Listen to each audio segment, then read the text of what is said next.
Consideres important els teus gestos facials a l'hora d'identificar mentides o coses per l'estil? També he llegit sobre això. Em sembla que t'ho tiraré tot per terra, tot el que has llegit, perquè aquest és un altre dels mites de la PNL. Hi ha moltes informacions respecte de que en programació neurolingüística es poden detectar mentides. Oi que ho has llegit, això? Sí. I t'han dit, si la persona mira cap allà vol dir que està mentint i si mira cap allà... Oblida't de tot això. No és cert, això no funciona. És mentida, directament. Si fos tan fàcil, oi? Tu t'imagines que fos tan fàcil? Clar, és veritat, clar, identificar, vamos. És un mite, és un mite.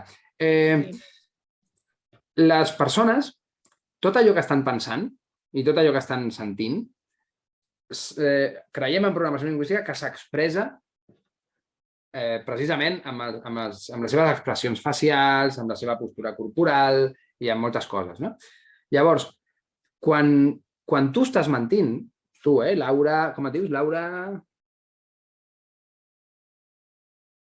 menteix, fa unes coses determinades amb el rostre, amb la postura, sí?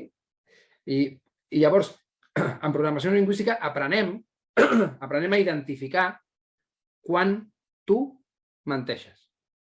Llavors jo em puc fer una hipòtesi de quan tu estàs mentint. Però el que jo pugui conèixer de quan tu estàs mentint no em servirà a una altra persona. Clar, és veritat. Perquè quan una altra persona menteix, fa les seves pròpies coses. Llavors no hi ha una fórmula general, universal, de saber quan una persona menteix. Jo, per saber quan tu estàs mentint, jo t'he de conèixer molt. Però això, Laura, estic segura que tu tens amics, tens amigues, que quan et menteixen ho notes. Bueno, clar, sí. Que sí?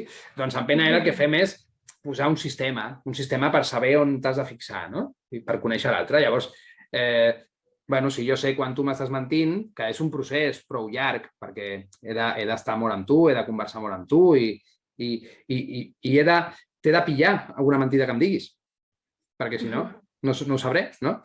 Llavors jo puc fer-me una hipòtesi de què fas tu quan menteixes i la propera vegada que t'ho vegi fer diré, al tanto, que m'està mentint. Però després aniré amb el meu veí i el meu veí és totalment diferent. Llavors, per cada persona jo he de fer un estudi, diguem, o una anàlisi del seu comportament.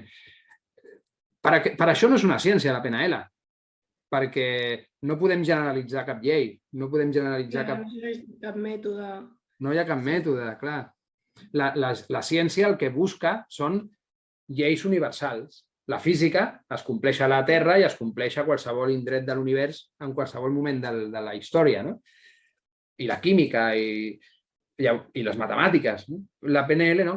La PNL, d'on estàs tu, a l'habitació del costat, ja no serveix. Perquè si hi ha una altra persona, ja no serveix. He de tornar a començar l'estudi. Llavors, es pot saber quan una persona menteix en PNL? Sí. Però és un procés molt més llarg i molt més individualitzat que aquestes coses de si mires cap aquí, si mires cap allà. Si et poses així, si et poses...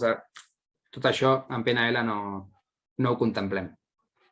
O sigui que, les expressions corporals en realitat sí que tenen com relació amb la programació neurolingüística com a tal, no? Però no és general, o sigui, no hi ha cap generalització, no? Exacte, això mateix.